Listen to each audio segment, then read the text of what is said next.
Olá, meu irmão amado, olá, meu irmão querido. Vamos aproveitar aqui este momento, né, para uma reflexão sobre o pregador que a gente está falando, né? Faz dias que a gente não se encontra neste tema. Vamos aproveitar aqui. São Paulo, ele disse a Timóteo lá na segunda carta, né? Suporta o sofrimento. E esses dias alguns de vocês me escutaram pregar, inclusive numa formação que teve lá em Bragança. Eu preguei sobre 4 lições que São Paulo deu a Timóteo, né? E a partir de um pequeno versículo.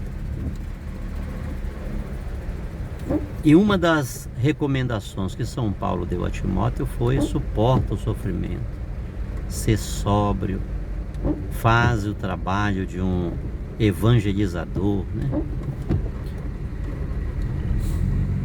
Então olha aqui, quando eu digo para vocês, eu falei, acho que no nosso último encontro, que Jesus, ele era um grande contador de história. Ele produzia histórias. Ele tinha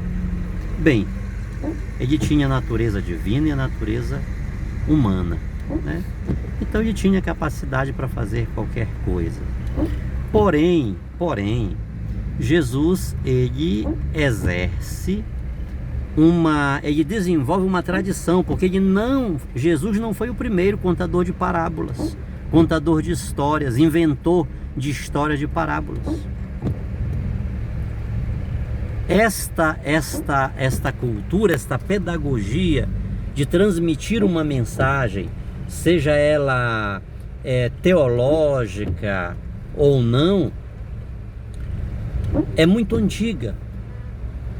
Muitos grandes mestres da antiguidade, eles eram peritos em construir parábolas, histórias, para transmitir uma grande mensagem. Então Jesus, ele pegava coisas do dia a dia. Eu já falei para vocês, né? Ele pegava o pescador, pegava a rede, pegava a pesca, pegava o agricultor e transformava aquilo em pregação. Tá bom? Então tenhamos isso aqui em mente. Por isso disse, vamos aproveitar este momento. Agora são 18 horas e 20 minutos. Estamos na Dutra, na Via Dutra, que liga São Paulo ao Rio de Janeiro. E eu passei quase que a noite viajando. Estou acordado praticamente a noite toda e o dia.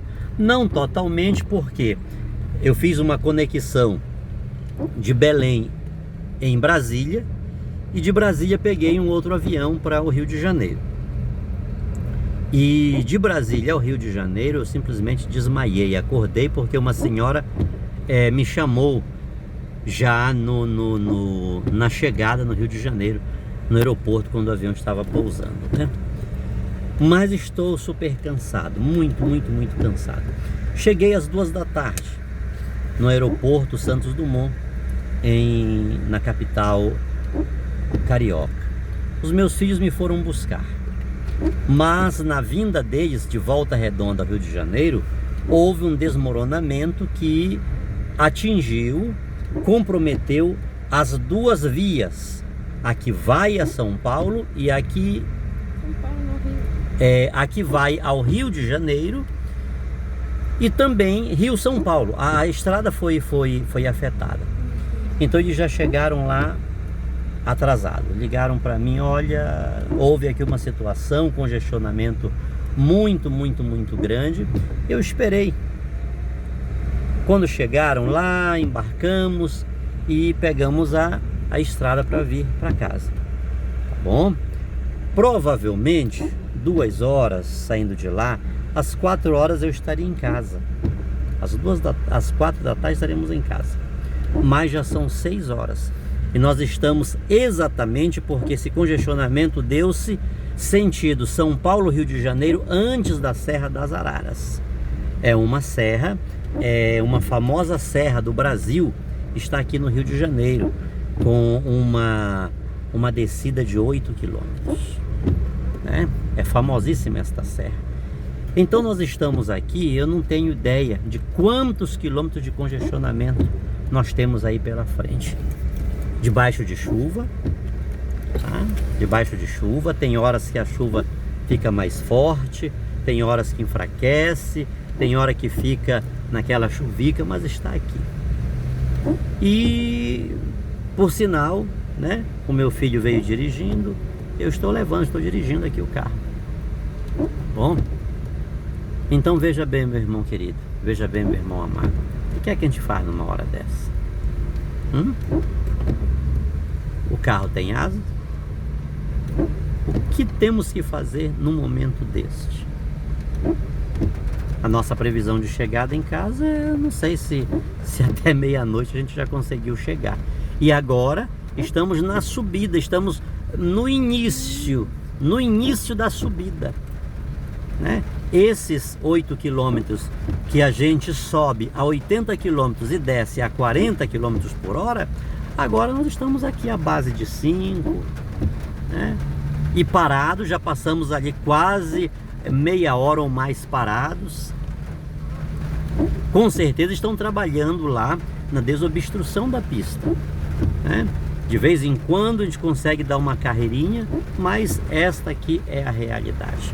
Pronto, vamos pegar esta situação, vamos jogar para a vida do pregador. Quantas são as situações? Quem já viveu a experiência do se não fosse? Se não tivesse havido, se não tivesse acontecido. Por exemplo, se não tivesse havido esse desmoronamento, eu já estaria em casa, né? Se não tivesse acontecido isso aqui, eu já estava em casa, tinha tomado um banho, estava deitado, descansando. Quanto não acontece na nossa vida em função deste, se não tivesse acontecido isto, aquilo ou aquele outro. Pois é. Eu não posso fazer nada. Um monte de caminhões e autos na minha frente, atrás de mim também. Eu não tenho ideia de quantos quilômetros de congestionamento tem na minha retaguarda. Entende, queridos? Eu não posso parar, eu tenho que prosseguir deste jeito aqui. No meio do cansaço, no meio do estresse, do sono. Entende?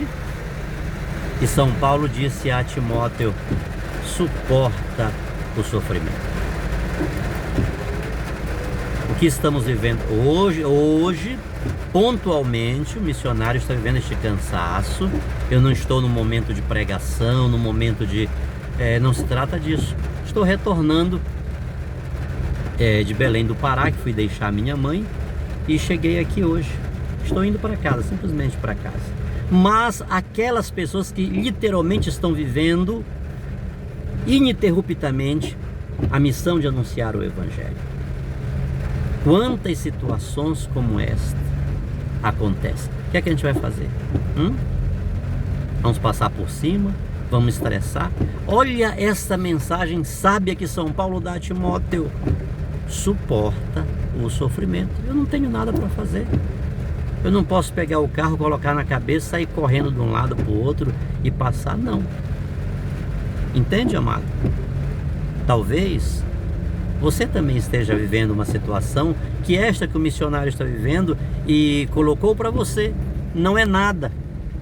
Não é nada, mas não é nada ao lado do que você está passando. E talvez você esteja dizendo: se não fosse o cicrano, o beltrano, ter feito isto, aquilo, outro, a minha vida estava pacífica, estava tranquila, mas por causa dele, por causa dela, por causa de tal situação, eu estou vivendo isto aqui. E São Paulo vem dizer para nós: suporta o sofrimento. Sejamos nós hoje o Timóteo, tá?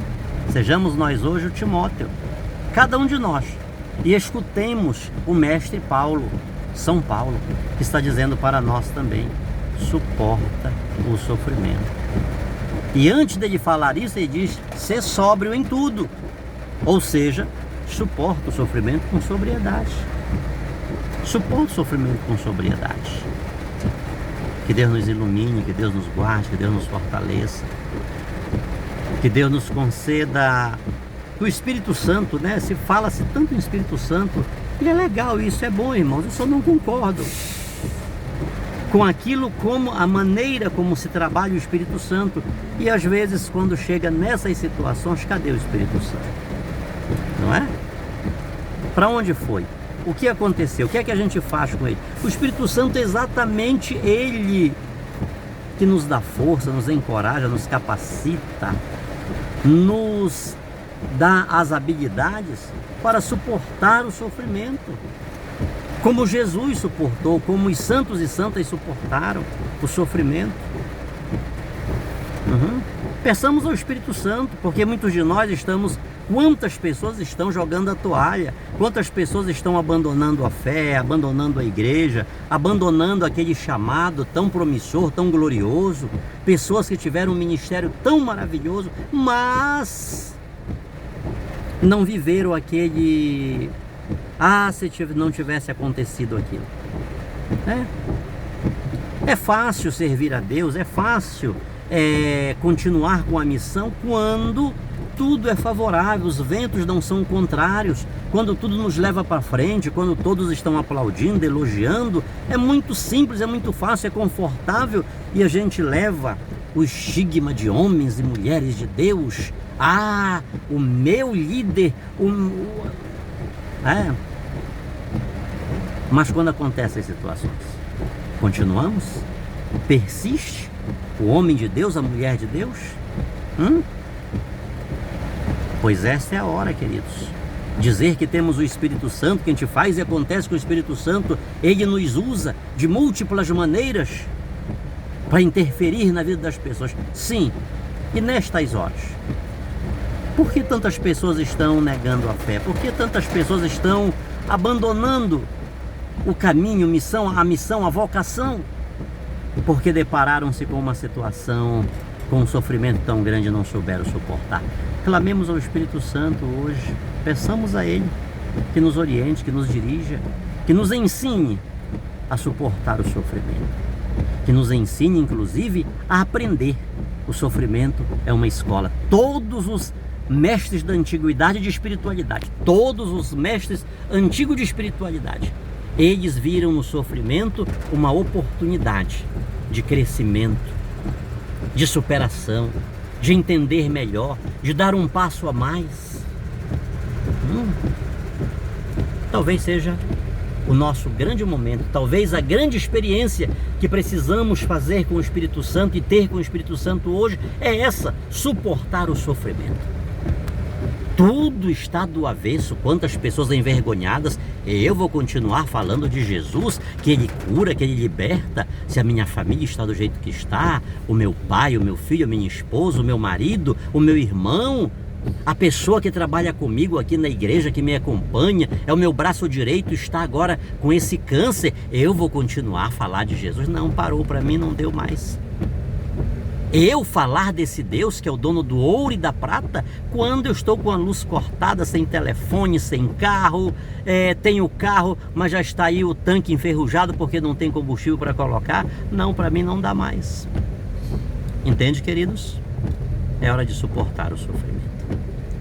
Que desça sobre todos nós, hoje e sempre, a bênção desse Deus Todo-Poderoso, Ele que é Pai, Filho e Espírito Santo. Amém, amém, amém.